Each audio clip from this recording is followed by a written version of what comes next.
you made a video called When Card Games Break. Oh, yeah. Where you got a lot... Oh, I can't wait for this question.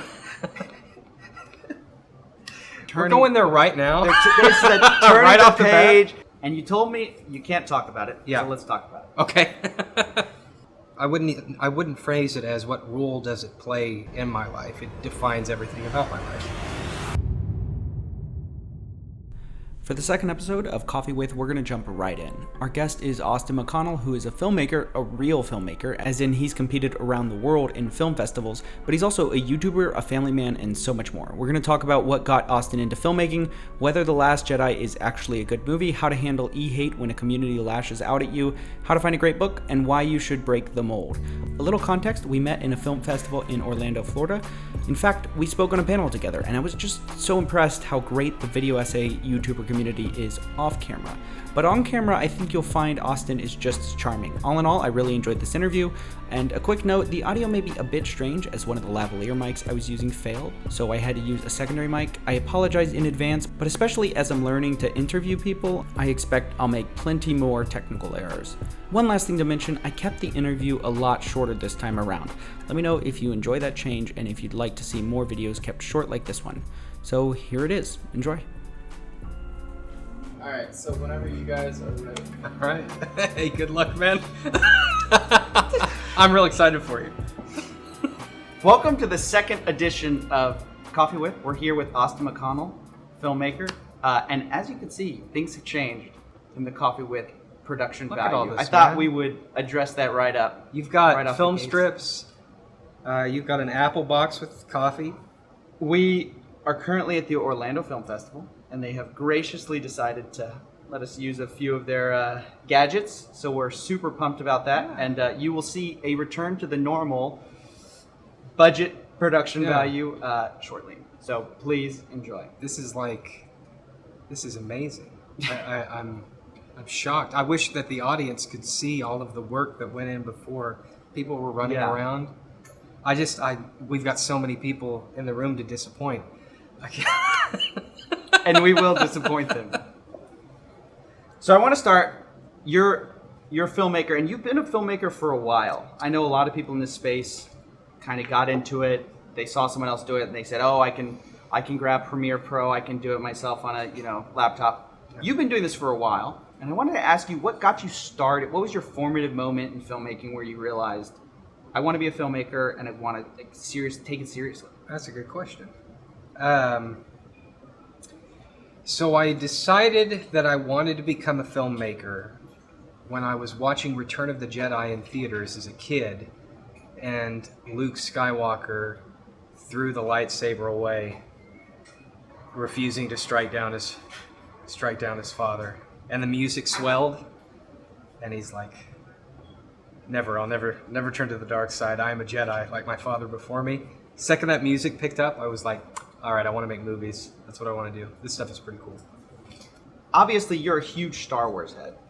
But, I mean, from judging by your catalog, you have a bunch of Star Wars films about, kind of esoteric Star Wars, movies and even, fiction and stuff like that.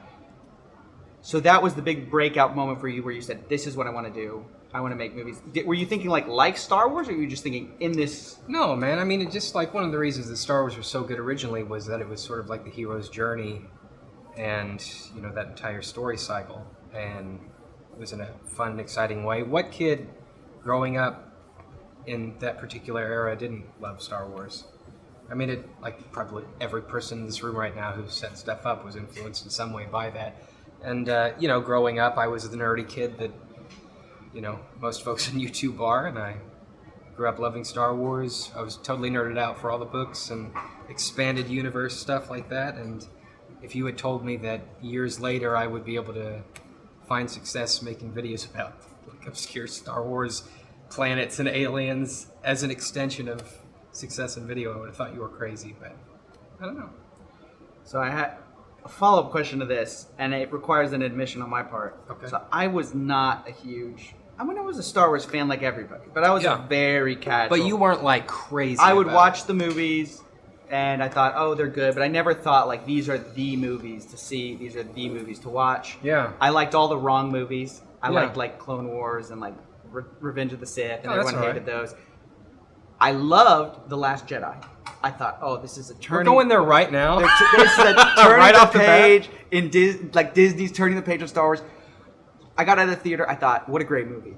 I go to the reviews, Yeah. and it's split down the middle. I mean, Yeah. you have people who absolutely think Mhm. it's a crime against the whole Star Wars, catalog. Yeah. Some people think it's a great movie. Yeah. Where do you, a Star Wars expert, give us the Oh. definitive Star Wars Is that going to be opinion. the lower third Yeah. Star Wars expert? Star Wars expert speaks on. I cannot give a definitive opinion on a film as to how you should think or feel about it. But what do you think or feel about it? I think The Last Jedi was great. I loved it.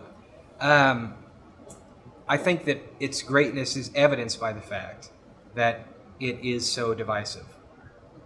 That sounds strange to say, but for the first time in a long time, they are experimenting with the form of those stories in a way that at least is eliciting a reaction from people. And in order for stories to stay fresh and to explore new territory, you have to kind of go out to the weeds. You have to go out and do things that are a little risky. And that was a very risky entry. I was a fan of Rian Johnson's way back when he released Brick in 2005, which was a really low-budget affair, and it was interesting to see.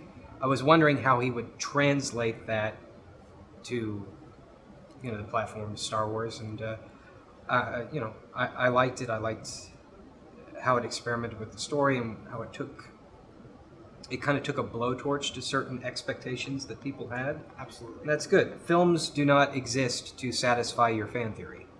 Because one of the things is that, like, people... How should I phrase this?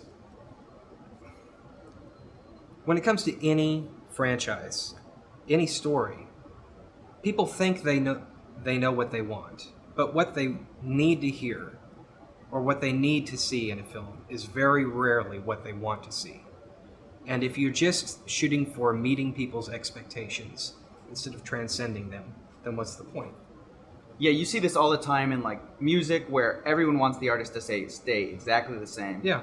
And they're not willing to go over some bumpy albums before they get to the next thing that they love. Well, the thing But is you would that have never gotten there without. people say, man, it's. I wish that they would go back to the way they were. I wish this would go back to the way that it was, way back when. But it's like there are other forms of media where people did stay in that wheelhouse. And it's the ones those are the things that you've stopped watching because it's just never changed or anything like that. You've got to, when you tell stories, you want to experiment, you want to play around and try new things. And sometimes it's a hit, sometimes it's a miss. They're going to be rolling out Star Wars films way after you and I have both died. We're not going to live to see the last Star Wars film. When Disney bought them, and it stopped being just the defined trilogy or trilogies, and they said that they were just going to make them from now on. It's like James Bond. Sometimes they release a Bond film and you go, oh, it was pretty good. And sometimes a Bond film's released and it's like, it's not bad, but there'll be other ones. And, you have to... It's quite interesting in that some people view me as this really hardcore Star Wars nerd, but at the same time... And you are a big nerd. I Star am. Wars nerd. I am a Yeah, big yeah. nerd and a big Star Wars nerd, but I still am able to view it with a level of, okay, it's not the end of the world if they release a bad film every now and then. Just get them the next time. The only place I draw the line at is where people say you have to think what I think.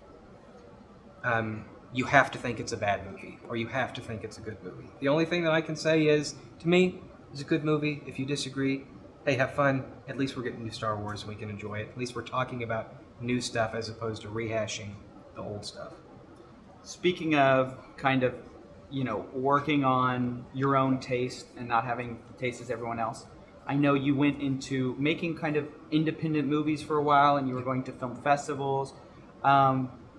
I suspect that probably played a big role in how you tell stories today, is the lessons you learned back then. So he runs through, especially, I saw something about you would do 48-hour film festivals. Oh, yeah. Where you would have to do a film in 48 hours, and it's hard to get anything done in 48 hours, much less, shooting the video, scripting. It's scripting too, right? Yeah. That had to be, I just imagine that had to be huge for you learning how to put something together on time. Yeah. And you had to get it done.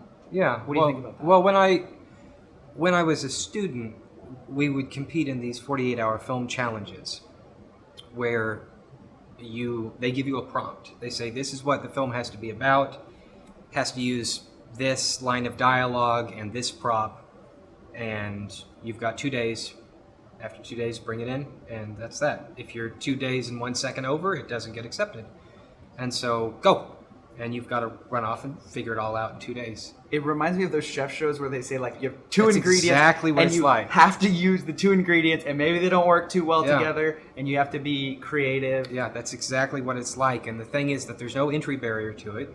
You just, if you pay the $10 or $20 fee, and you get to compete. And for some people, it's an excuse to go out with some of their friends and make a cheesy movie and have a little bit of fun, and that's great. For people who are aspiring to work in the TV video, film space, it gives them an excuse to try it. A lot of people who compete, especially for me when I was competing in those challenges, I was a student. I was still learning the craft, still learning how to operate cameras and how to edit and mix and even act, and so it gave me a platform to try out the art of filmmaking. Now, the problem with that was that those festivals only ran once a year. And so I was kind of at a point where it was like, okay, I've got one shot every year to make a movie, and I wasn't doing much of anything else. It wasn't until after I started doing YouTube to where I was able to use the principles that I learned in 48-hour filmmaking and apply it to, something like YouTube. YouTube is very fast-paced. You have a quick turnaround time for putting content out, and it's like any other muscle. When I first started out doing YouTube, I had not really been in the creative gym pumping the iron, so to speak, and so it took a while for me to lift the heavy weights, and so I had to start with the smaller weights, maybe release one video a month. And it got to the point where I could do that, and it's time to up the weights, and it's time to do twice a month. And I'm kind of at the point now where I can, for the most part, get out one a week, and sometimes I miss a week, and so I do two the next week, or I try to do 4 a month basically. And the more I've done that, the easier it's been able to do. And the first time I started doing it, one a week, the videos weren't as good quality, but once you kind of learn the workload, you get to increase the quality of the product that you're putting out. So to connect these ideas with like the arc as you came to where you are today, seems like you watched Star Wars, you wanted to be a filmmaker, then you did these 48-hour challenges, but that was all in the film direction. And what you do today is not exactly that. It's kind of a hybrid of filmmaking. Yeah, it's sort of the next evolution of that. Video essays. Yeah, exactly. What was that moment? Because I can't imagine you saw yourself on YouTube where like making the kinds of movies you are today. Yeah, no. You were kind of doing maybe like indie work, it seems like, Yeah. or independent stuff. So what was that moment? When did it click that, hey, what I'm trying to do, maybe I could just do it on YouTube instead? Yeah. And because I think a lot of filmmakers are looking like they have similar aspirations to you. Well, it's, you have to give people credit in that they're only working kind of a 20th century model. I was aspiring, like, I always had in my head, I'm going to make this cool indie breakout film that's going to be like a cult classic, and that would be my calling card, and that would lead to other stuff. And, I would make the movie, or I would make shorts, and then I attempted a feature, and I would submit it to festivals, and nobody would watch because nobody was coming to the festivals to watch it, and nobody knew who I was, and nobody cared. And the quality of the product wasn't that good. It was, every filmmaker's first film has got issues with it, technically speaking. And I put my heart and my soul into these short films and these indie films, and it wasn't happening. I couldn't get people watching it because I was kind of in this box, or I was actually a better metaphor would be I was just kind of shouting into the void. And I eventually got to the point where I realized, so everybody's online, everybody's watching YouTube videos. Why don't I shift my focus? Why don't I stop trying to be the breakout indie movie star and just try and tell interesting or cool stories on YouTube? what were like maybe your one or two first successes where people noticed, oh, this Austin McConnell guy has something to say? So the first video that I made was an essay about the book Harry Potter and the Cursed Child screenplay. And when I released that, that was sort of my first jump into, trying to do some kind of long form critical analysis, whatever. I thought I would try that. And I released it, and, it had 1,000 views after 3 months of being out there. And then I sort of slowly watched it get 100 views a day until it finally hit 10,000. And once it hit 10,000, something about hitting 10,000, I woke up the next morning. A light went on. It was at 35,000 the next morning. And then the next day it was like 60,000. And within like 2 weeks, it was getting hundreds of thousands of views. And I was like, oh, okay, this is kind of really interesting. And I actually took a screenshot on my phone of the video when it had like 100,000 hits. And I said, man, this is as good as it's going to get. I'm going to commemorate this occasion with a screenshot. And I had some other stuff I was working on, and so I was releasing more videos alongside it. And eventually it just slowly but surely that snowball formed, and then it just kind of started rolling organically. And then I started getting to the situation where I would release videos and I could tell that I had a consistent immediate audience. And at that point I was like, okay, I now have people who are watching the stuff that I'm producing. It wasn't the stuff I thought that I would have people watching, but the trick now that I'm going to try and pull is, now that I have an audience, let me go back and let me actually make an indie film now that folks are watching. I'm glad you said that, because there's a movie that you may or may not be producing. You hinted at it. A movie that I may or may not be producing. You hinted at it in one of your videos. Yeah. You didn't want me to say it. You right. shouldn't have brought it up. And you told me you can't talk about it. Yeah. So let's talk about it. Okay. What can you tell us about this super secret, super awesome project that you're working on? Did you say super secret super Awesome. Austin? Oh, awesome. No. I was like, what does it mean, super That's Austin? way too clever. That's right. above my pay grade.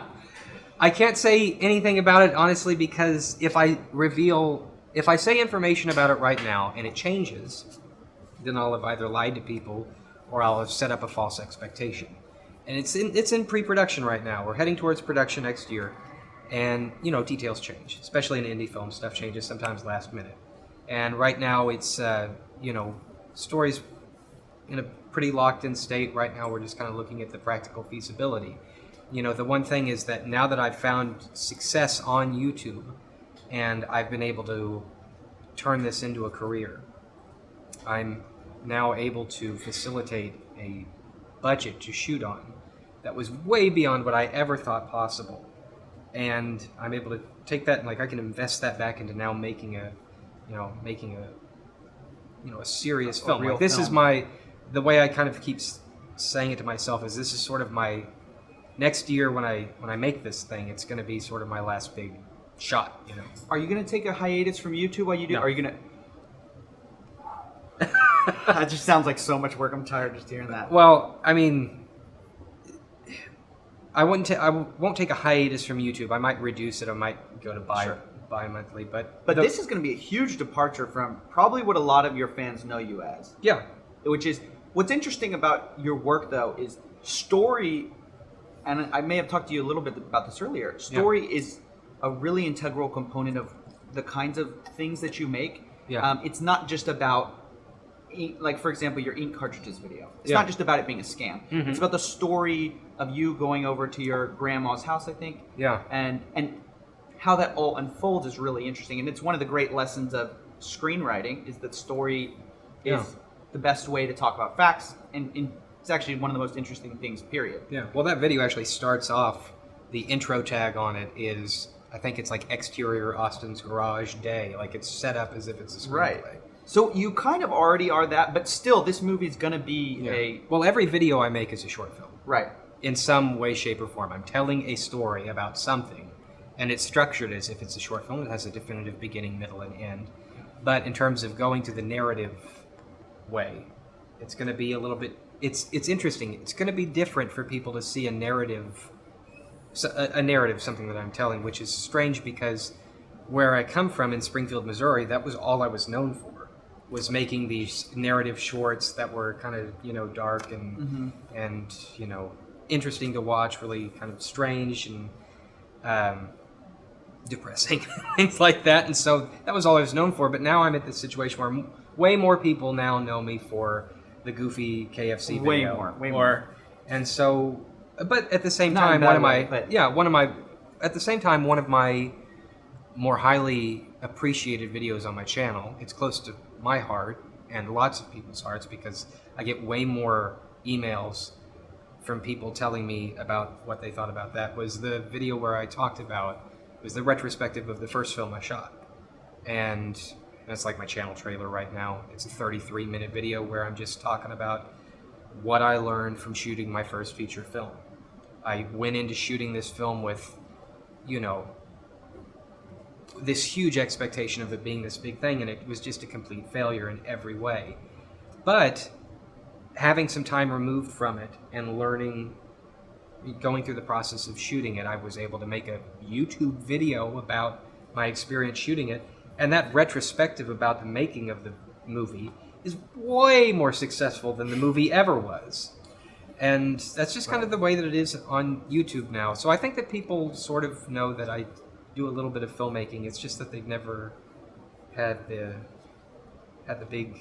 business card film, so to speak. Right. I think that's very true. And I'm really excited to see it. I wish you would. I don't have any details to. Do you know what genre it is? No. I'm not even going to tell you that. Because I don't... That's fair. The films that I write aren't genre films. Okay. I say that, I feel like what I just said is going to be replayed 20 years from now when I become this, renowned... And stuff is fluid and stuff changes. And I don't want to... I feel sometimes like it's like the emperor has no clothes. Mm-hmm. Like, the fact that I'm saying very little about it is hyping it way more than if I say what it is. So... one of my favorite things about your channel is you're not afraid to talk about failure. Which it's like a central theme. It is. I love it because a lot of people try to just kind of cover their past failures and pretend like, oh, I was always this talented or always this good. And one of my favorite things is you confront that directly. I think you've had a channel for how long? 12 years. So a lot longer than most.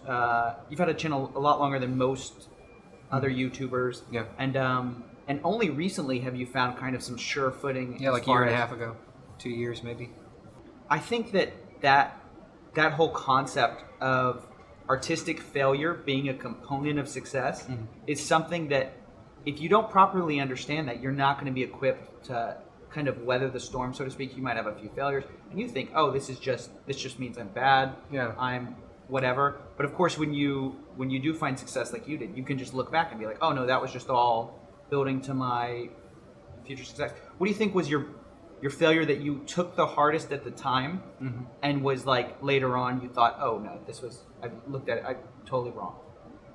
Was it your film?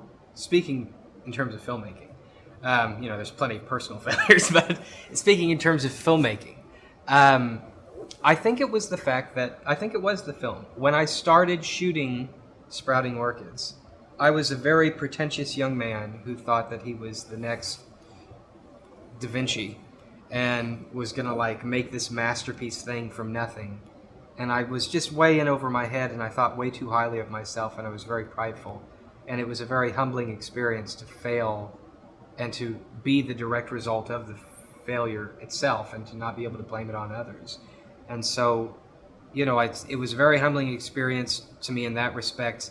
And I think maybe that's resonated with people now on YouTube because I'm much more open and honest. I don't try and pretend like I'm this big, fancy. I'm just some dude in southwestern Missouri trying to make cool stuff. I'm not that big of a deal. And so I try to reflect that in what I do right now. I just make goofy videos every now and then, and sometimes if I have something profound to say, I'll say it. And I think one of the things that has really helped is that I want to focus on telling other people who are interested in the kind of stuff that I'm interested in, that if I can do this kind of stuff, then they can at least have a shot at it. I love that. So this is maybe the other, so your channel is very miscellaneous, and I think the other maybe through line of your channel is that you are actively trying to prop other smaller channels up, or like you said, give people chances maybe they wouldn't have otherwise had. But you only pick 5, and you pick them on like the category of quantity, quality. Are there any people that you thought, man, I wish I could shout them out? They either have a little over 1,000 Yeah, they have like subscribers 1,002. or something like that. Like, did you ever think like, oh, I wish I could give this person a voice? Not really, because I mean, if they're above 1,000, then they are starting to form, at the very least, their own audience. And maybe it's somebody who's got 13,000 subscribers. They're not huge, but they've got their own little, their thing that's growing. And at that point, I just directly collaborate with them. So let me ask you this: who's your favorite small creator? Ooh, now that's a great question. Who's my favorite small creator? If I had my phone, I would be able to like look at. Here's like this floating hand is going to come off screen things. It's the production. It's the high production. It's interesting is one of the great things about YouTube is that I say to myself, this is a great small creator that maybe I should reach out to. And by the time I check the numbers again, they've grown to the point where they're even, they're no longer a small creator. They're no longer a small creator. Let me look at my subscriptions here. Let me see here. No, he's at 30 and he's at 50. Okay, so there's 2. Well, let me just talk about one for brevity's sake. So I gave this guy a shout out in my last what's going on here? Sorry. So I gave this guy a shout out in the last video I did on creators with under 1,000. It was a channel Aspect Science. He had under 1,000 subscribers. I was looking at the stuff and I was like, this guy's got some great editing skills. He's got a great on-camera personality. He's going to go far, and he just kind of needs that kick, or just a little bit of, hey, check this guy out. And if even a fraction of my audience checked him out, then it would just cause some kind of a chain reaction. And like within a day, he had 15,000 subscribers, and like today, he was featured as artist on the rise or creator on the rise on YouTube. And he's just going to, if he stays with it, he's just going to launch into his own thing. I hope he gets bigger than I am. I hope that everybody that I shout out in that series becomes a much bigger YouTube than me. And I think that's the perfect example of giving just someone a helping hand, like Aspect Science, like poster child. Artists on the rise, they're given all these opportunities that they would have never otherwise gotten. Now I want to shift a little bit to kind of, you've had a lot of success. And I think you're at 600,000 plus subscribers right now. 650 or something like that. I think that was the last I checked.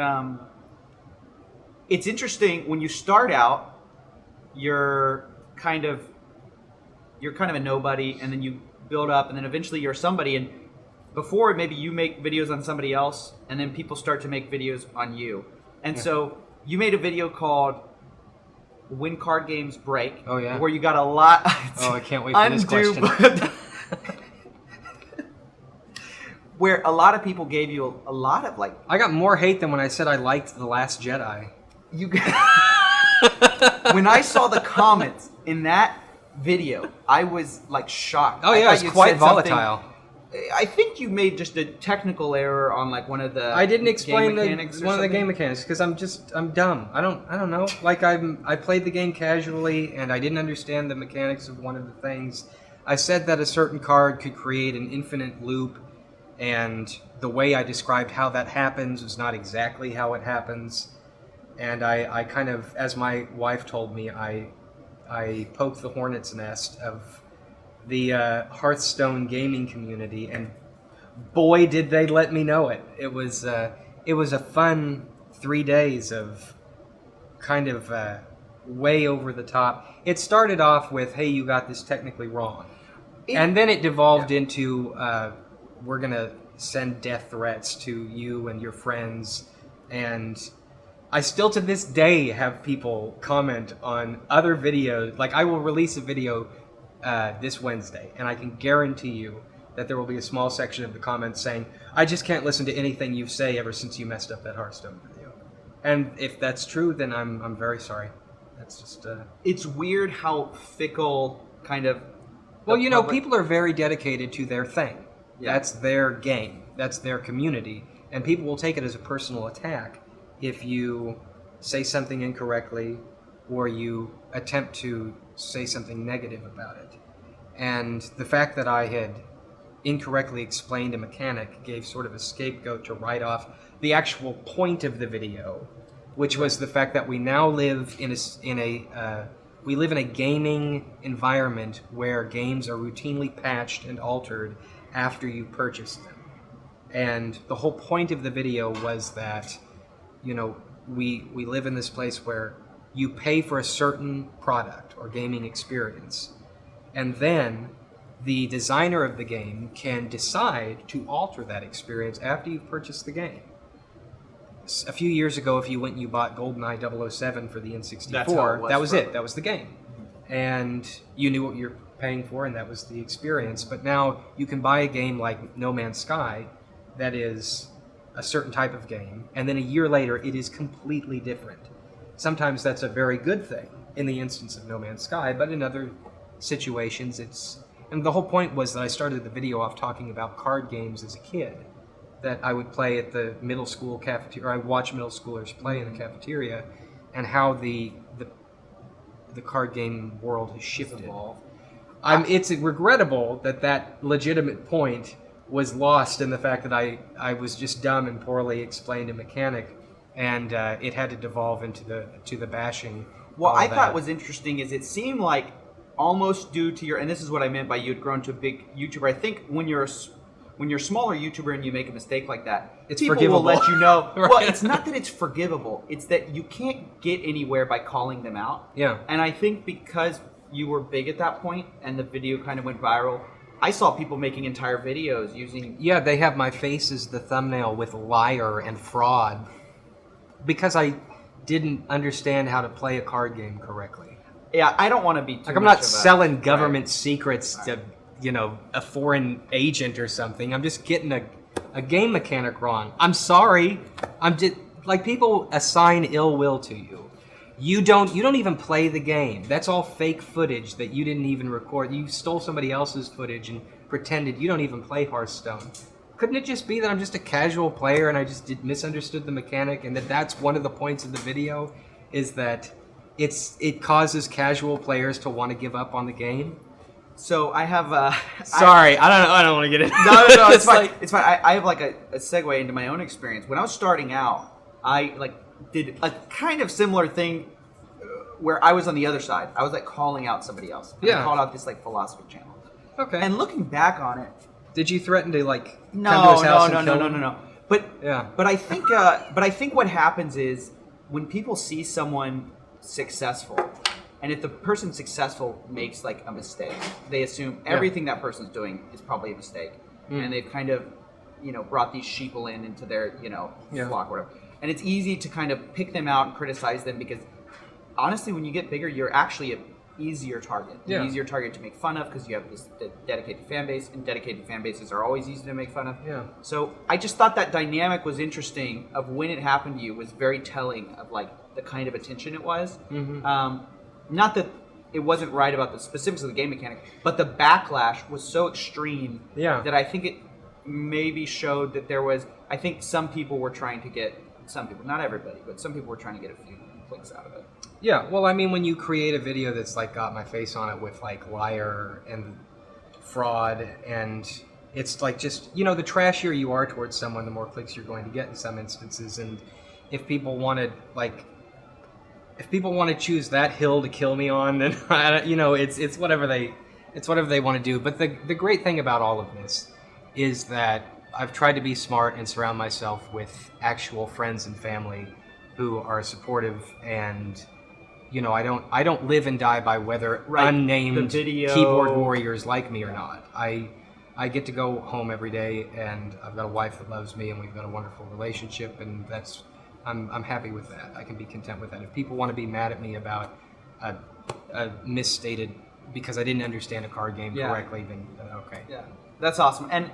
And as I've built my YouTube channel, I've looked back at that old video and I thought, Yeah. Well, the thing is, you've become the creator. Yeah, because I've become the creator with flaws. It's not that my criticisms were technically wrong. Yeah. But it's like you don't give these larger creators any kind of like. Well, you don't view them as a person. Yeah, you don't give them any like oh, they have a limited budget, a limited time to do the research, etc. So definitely I've kind of stepped into the shoes a little bit and realized the kind of pitfalls of being creators. It's tough. I mean, especially when you do like educational content or you do factual content like video essays.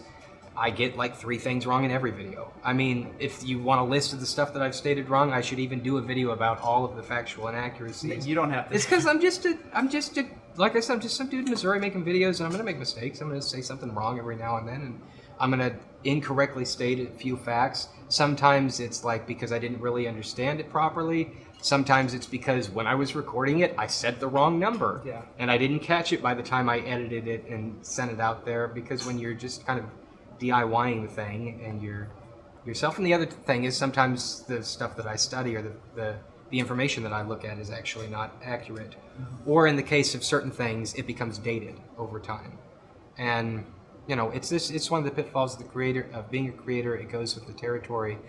You have to learn to not live and die by whether people are going to click subscribe or click thumbs up. And if I get something wrong one week, you just have to bear with me, forgive me. Come back next week, and if you decide you don't like it, then stop watching. That's fine. And all I can do is try and do my best, and it's not going to be perfect by any means. But it is true that once you become a creator, and once you actually start you're known. Once you've got you're wearing those shoes, then when people start sending you ridiculously over the top, hateful messages and like literal physical threats, you go, this person just doesn't even realize that they're not viewing me as a human being at that point. Like, they would never say those things to me face to face. Never. And if they did, they would like immediately, no one would listen to them. But that's just the internet, man. But I will say that the internet's been around long enough now, and it's old enough to where trolls are something you can kind of write off, and you just don't take it too personally. So, turning from that video to another video that you did that I really enjoyed. I actually liked the card game. I liked your overall point, which was funny because then I scrolled down and I saw like the explosion in the comments. But yeah, another video that I really liked of yours was the video about books, where you did like a book review, and specifically, I love this idea that you present, which is that you got to get out of the hive mind, so to speak. Which is your point is you brought up a book, like you said, you've got to get out there and read, because the internet just says the same thing to each other all the time. Yeah. And the only way you're going to get new information in your head or information that isn't in everyone else's head, is by reading something else. And you said, not this book, and I think you flashed Turtles all the way down. Not because it's John Green's book, but because everybody's reading John Green. Well, I'm willing to surmise that for many people, that was the only book they read that year. Maybe the past 3 years. So, to you, how do you break out of that loop? Because I think for a lot of people, when they think of selecting a book, they just want to go to Barnes & Noble, or some bookstore, and they're looking at the shelves, and it's overwhelming. How do you find interesting, unique, books? Because there's so many that you don't want to read trash. Yeah. So it makes sense that you'd go to the top list and just see what's worth reading. Yeah. And then that's how everyone ends up reading the same thing. So I agree with your point that we need to kind of, it's more interesting when we're all reading different things. But to your point, how do we... So you just go to a library, and you go to a section that you would never be caught dead in. You close your eyes, and you spin around, and whatever your finger's pointing at, whichever book on the shelf, you take it off, and you check it out, and you read it. That's it. It's funny. Sorry. No. Well, the thing is, you give yourself that element of random circumstance. Yeah. I thought biographies and nonfiction stuff was so boring growing up. I couldn't get into it. I was all about fantasy novels. And now 90% of, well, maybe not 90%, but a large portion of what I read are biographies, because I just started reading them and about fascinating people, and they had, interesting lives. And I think probably another portion of that is the fact that I'm getting older, and tastes change as you get older, and you tend to shift towards other things. And so, in terms of like video, the whole point I was kind of making in that video of getting outside the hive mind, specifically for video essays, I've noticed that a lot of video essayists watch me. I think that's Somebody fair to told say. me one time that I was like the video essayist's video essayer, or whatever that means. Something like that. So, how should I say this? Look, David Fincher's a great director, and he's made some great stuff, and I don't want to deny any of that at all, but you can only have so many takes on him, and so many takes on his work, and he's not the only director. And there have been directors that have been dead for 30 years now, who made some amazing films way back when that nobody watches anymore. And there's some lessons to be learned in the stuff they made as well. And there are a lot of great directors that, haven't gotten the airtime or the playtime that you could probably look at. I think maybe part of the reason that people make videos about that is because, number one, everyone talks about them. Yeah, and it's so easy. It's easy. The other reason, I think, is that they think, well, what are people interested in? And they see, what are people watching? So sometimes it's just like you're scared to become too obscure. Yeah. You're like way out in the weeds and nobody's interested. But other times, if you can do it right, you can turn an obscure film into like a really interesting thing about a passion thing that you love. Yeah. And I mean, the amount of Dark Knight video essays I've seen hurts my brain. Yeah. But I see why people pick it as a Or topic Marvel. because everybody loves Marvel. Yeah. Everybody, and then there's this whole like meta of like now Vox is saying why Marvel is overrated because everyone makes so many. But they're still making a video essay about Marvel. Everybody's making a video. So you were, I think you were talking about, I don't want to cut off your point. I think you were talking about how we get out of that. So you were saying everybody does David Fincher, everyone does Marvel, The Dark Knight. Mm-hmm. You're saying do it differently. Well, let me maybe put it like that. I understand that having a video about the Marvel Cinematic Universe is going to get clicks. I get that. I understand that. Having a Star Wars video is probably going to get clicks. I understand that, and I get that. So maybe instead of focusing exclusively on that, you do your tentpole video that covers the popular film of the day, but have supplemental material where you're investigating obscure artists or film directors who have not been, if you want to say in the zeitgeist, if you want to sound pretentious about it, obscure folks that aren't being talked about right now. Do that in addition to that stuff. I did this video on a short film animator named Jonathan Job Nkondo in France, and he makes these amazing minimalistic animated films. And so I was watching this stuff, and I was like, "This is amazing! This guy's got this. It's great animation, great." And unlike anything else. And nobody's talking about it. So I'll just make a video about it. And so I make a video about it, and it wasn't this huge viral breakout hit, but it got a substantial amount of views. And there comes an email in my inbox, and it's him. And he's like, "Hey, I just watched this video. Thank you very, very much. People are watching the stuff that I'm making, and it's encouraged me as a creator to start making more stuff." That's the best feeling in the world. It's like all these bands that got real popular way back when. They didn't have, it was word of mouth. And you can't spread new stuff by word of mouth if nobody's watching different stuff. Again, I don't have a problem with the Marvel Cinematic Universe. I think they're great films. I don't have a problem with David Fincher as a director. I think they're great films. It's just, if you want to advance the art form, you need to kind of talk about some new stuff. It's definitely a meme kind of in the video essay community that video essayists almost exclusively do film analysis. Yeah. Which is something that I think I'm a big fan of us eventually outgrowing. Like you said, I don't have a fan with people doing film analysis. Yeah. But I'd like to see the genre encompass more than just film analysis, because there's so much to talk about. Yeah, I think that there's a few reasons why video essays seem to primarily be film analysis. One reason might be because it's easier to produce, because the film has already been shot, you're just sourcing footage And from it's it. great film footage. Yeah. It's visual, everybody's watched it, there's that pre-established knowledge base about the film in question. The way that I see video essays continuing or evolving over time is that you branch out and talk about things outside of film. Video essayists exist, and they existed before YouTube. They were just called documentary films. And so that's the direction that it's going in. Yeah. I mean, you have half of your videos that you make can be expanded to 30 or 40 minutes, and you could make a film, make a documentary about it. It's just that the medium now favors online video, and that's the form that it'll take.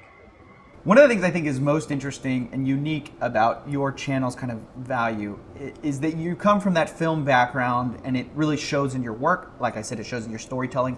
Yep. What's something I think a lot of people who watch this channel are either interested in filmmaking, filmmakers themselves, or interested in the people who do filmmaking. So I want to ask kind of a question about YouTuber creation in general. What's the thing you think is overlooked the most by creators who, obviously they're just DIY, which there's absolutely nothing wrong with that. I'm DIY. But something that we're just missing that is kind of a fundamental to screenplays or screenwriting that could be easily fixed. Whether it's tech, whether it's camera stuff, whether it's writing. What do you think something that like you consistently think, I have an edge because I know this? Well, that's a good question. I think a willingness to tread untraveled ground. When I do videos where I try and highlight small creators and I ask people to give me recommendations, it's usually like kids trying to promote their Fortnite gameplay channel, or it's somebody trying to be the second-rate version of a different creator. And I think that's born out of a few things, but ultimately I think the biggest reason is because that's proven ground. And you see that somebody out there is having success covering a certain subject or a certain topic or a certain type of video. And so people think, I'm going to do that myself. And as a result of that, you have a bunch of people poorly imitating someone who's already doing it way better than anybody else. And it takes a little bit of courage to try something that hasn't been done before, or experiment, or go outside the established wheelhouse. But I think that there are benefits to be had, and if you're gonna create stuff, why not try and create something that somebody else isn't already doing? I think this point is like absolutely huge. No millionaire has ever become a millionaire by reading someone else's How I Became a Millionaire book. Yeah. Because that's outdated information. Yeah. And they took advantage of a market opportunity. And it's survivor bias. Yeah. You've got these survivor people bias. like, I don't want to name any names because I don't want to start any beefs, but you've got these creators who are like, hey, look, just do this, that, and give it your all, and it'll be Right. great. And it's like, well, there were a ton of factors Right. that caused you to be the success that you are that were way out of your control. And once there are two, it's so much less interesting. Yeah. When like Casey Neistat did his little vlog thing, other people had done vlogs. He kind of revolutionized it in a way. Yeah. And then you saw everyone carrying around the same Gorilla tripod, the same setup, Yeah. and they're doing the same like jump cuts. And if it's, I mean, it's not that you can't do the vlog a different way. You can, but everyone is doing it the same way, or a lot of people are. And I think that's huge. I think realizing that they didn't find success by that formula. They found that success by finding a formula that was different. And that if you're copying it, you're no longer different. You no longer have the thing that they had that made them successful, which was they were the first. Well, one of the reasons why he's been so successful is because what he does on the day-to-day is specifically conducive to that vlog format. And not everybody has an extravagant a life as he does. And why would you... I don't want to be critical when I say this, but why would you want to be a second-rate Casey Neistat when you could be the first-rate version of yourself? Does that make sense? Maybe you think the second-rate version of Casey Neistat is better than not. Just kidding. Well, I mean, if like you want devil's it, advocate. yeah, if you want to be, if you think the second-rate version of Casey Neistat is way better than the first-rate version of yourself, then get to know yourself a little bit better. I mean, go live like. So if I had started doing YouTube 2 years ago, or 3 years ago, let me rephrase that. If I had given myself from 3 years ago the job that I have right now with YouTube, I would have washed out on week 1. Because a lot of what I'm able to do right now, I had to learn through failure for those 3 years in order to be able to handle the responsibility that comes with creating the stuff that I create. And you shouldn't want to, let me restart this. You shouldn't want to, I understand that imitation is the sincerest form of flattery, and everybody pays homage in some way, shape, or form. There are creators that I lift things from every now and then because they've been an influence to me, but you've got to create something that comes from you. And if you're putting on a facade, or trying to be like somebody else, buying all the same equipment, buying all the same toys that they play with, having the same style of editing, using the same font that they use, and the same type of cuts, and people don't want to watch a guy play dress up as Casey Neistat. What other successful YouTuber is doing, like, I don't know. I don't. You wouldn't create, like, all these TV shows you see on TV, if people still watch TV. You wouldn't create a knockoff. You might. Well, look, if somebody can create a knockoff Harry Potter, but it's not going to be Harry Potter, right? Absolutely. They're just going to go watch Harry Potter. Yeah. And you would too. Like, I don't know. Right. No. Just thinking out loud. Completely agree. And again, sometimes I feel like a hypocrite when I say things like that, because there are times where when I create stuff, I'm influenced by things that I watch. You've got to beg forgiveness to whoever you got to beg forgiveness to for that. But at the same time, you've got to be aiming towards your unique perspective. Cool. I think we're going to get to the... Look at this. He's like scrolling through. I got to get to my questions. I don't have my glasses on, so I can't read any of that. So. Perfect. You don't know what's next. I know. I want to get to a sort of, we'll call it a lightning round. Just kind of quick answers to some questions. I don't know if I can give quick answers, but if you... That's okay. Let me preface by saying that what I say in this lightning round might not actually be an accurate representation of what I truly think. Sure. But... What is an idea or framework that you have that you think more people should carry around with them? Repeat that one more time. What is an idea or like a framework of thinking that you have that you think more people should carry around? Before you post or click upload or click publish, ask yourself one question. Why would anybody even watch this? Do you have any weird hobbies that people don't know about? Any weird hobbies that people don't know about? And the only thing I think of is like, well, I do YouTube. That's a weird hobby. Let's see here. I am a huge Kansas City Chiefs fan. All about the Chiefs. I don't think many people knew that. Well, now they do. There you go. 6-1, baby. What would you do? They're going to be like 6-13 by the time this airs. It's not even possible. But they'll pull it off, trust me. What would you do if you weren't doing filmmaking or YouTube?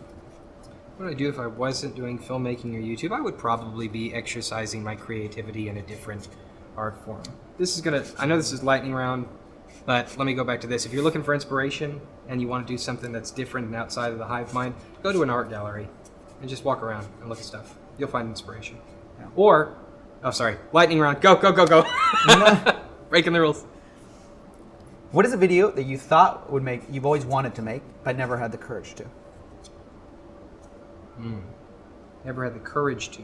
That can mean either that you didn't think it would be publicly successful, you didn't want to risk it, or it can mean literally that you didn't want to put your neck out there. It's not so much me putting my neck out, but putting the necks of others out. There's some personal things that have gone on in my life that have been not so pleasant, but have truly defined who I am today. But if I were to tell those stories, then the people involved would be truly hurt and truly affected by it. And so, as with all things in life, there are certain cards you play closer to your chest. And I don't know that it would be an appropriate avenue to, especially now when I know that several 100,000 people are going to be hearing my very flawed side of something that might have happened.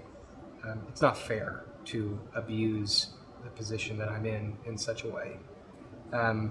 But maybe years from now, when I'm reflecting on my life, if I don't know that if I have a lot of years left, then maybe I can write something about the personal side, the not so happy stuff, and or maybe it'll just be personal. When you write about personal stuff, you can kind of reflect on things and gain some greater perspective. So anyway, the less happy side of the personal stuff. Yeah. I understand that you're a Christian. Yeah. What role does that play in your day-to-day life? What role does faith play in your day-to-day life?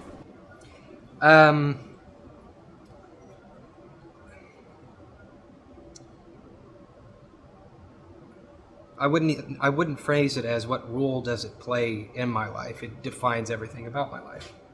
And the faith that I have took me out of a very dark and destructive place and put me back up and gave me a second chance at everything.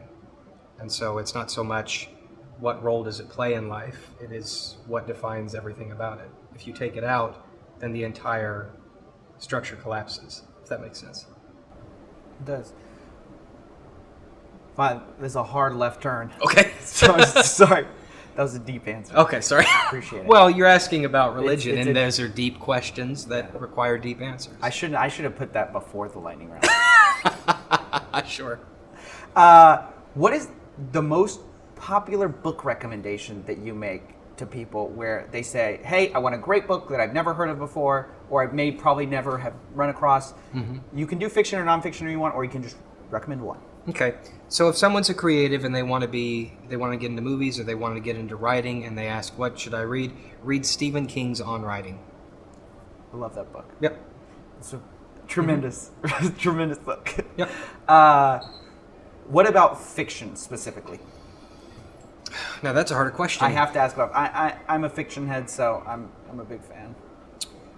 You're just asking for a good fiction book recommendation? What do you have a go-to? It sounds strange, but the original Harry Potter run is pretty good. It's, especially for a certain age, tells a complete story, and those books don't get as much of a... I don't like the direction that the franchise has gone in recently, but I do appreciate that if you view that core series by itself. It's a great complete story. I say that because my wife recently read all of them for the first time, and it was fun to sort of revisit that point in my childhood. Might be nostalgia talking, but good world building. And then I guess this is probably going to be one of the last questions. I love really weird history. The series you do? You're the only guy. No, I'm not. No, I'm not. I think that's a tremendous series. Yeah. Where do you find those stories? Generally in history books. So you really go through it. I've never read those in a history book. Yeah. No, you just read weird oddball history facts. When I was a kid, I think I picked up at a book fair at school weird history facts and stuff, and I read no obscure presidential trivia and things like that. Really weird history kind of broke my heart. That was, I really loved that series, and it was not nearly as successful as I thought it would be. I had planned to do 7 episodes, and we got 3 in, and it was just not. The amount of time it took to produce the episodes was not conducive. Audience call. Sure. If you haven't watched Really Weird History, go right now. Share it with your friends. I recommend the America's Emperor, or it's the American Emperor. The American Emperor of the United States. Emperor of the United States. Incredible. Well, Operation Mincemeat is my second favorite. Yeah. Go watch it. We got to get this thing back on track. It really would. I mean, that was one of my favorite things that I've made, and just nobody watched it, and the people who watched it didn't seem to. I don't know what happened with it. Honestly, it might have just been that I was not advertising it correctly. Maybe I didn't, brand it correctly, whatever that means. I have submitted those as short films to festivals, and so they'll play on a festival circuit. But yeah, it was just I love making them. And I love the end result of all of them. I like what we made. I think that maybe if it doesn't have a place on YouTube, maybe it will thrive in some other form or some other medium. Boy, they took a long time to make those. I mean, it was tough. Well, the strange thing about this is that the one analytic you don't get with YouTube is impact. And those videos, once I saw those, I was like, oh man, I'm a huge fan. I mean, I was a fan, but I was like, oh, this is great content. Wow. So, to me, sometimes the smaller videos you can make, and it's hard to see as a creator, but from an audience, it's obvious. Some of the smaller films you do, even though they might not be commercially successful, you could get yourself a fan for life. Yeah. So, I understand. If I could do it, I would go back and do more of those, because there are plenty of stories to tell. History is endless in that way. But when it's a 2.5 month production cycle, to put one of those together, we're animating 100% of it, and voicing and audio mixing and all of that. It's a lot of work. I worked more on Really Weird History to perfect those videos than probably any other video that I made, and I loved it because it was a form of narrative. Yes, that's right. That's one of my favorite parts too. Awesome. Well, just imagine what I could do if I had a feature. Yes. Yes. There are stories left to tell. You're not going to tell us what your feature's about? Well, I'll say this. There are lots of stories that I'm burning to tell, and I've been very grateful and appreciative that people have been listening the past few months, the past year and a half. I hope they continue to listen. I'm going to continue to try and say things that are worth hearing. And if folks want to follow along, that's great. I'll do my best to make the stories I have to tell worthwhile. If not, I don't really care. If not, I don't really care. All right. Awesome. Thanks to Austin man. McConnell for coming on the Coffee With episode. This has been Coffee With episode 2. Hang on, wait a minute. It's done on 3. 1, 2, 3. That's how we end it. Thanks, man. Love it.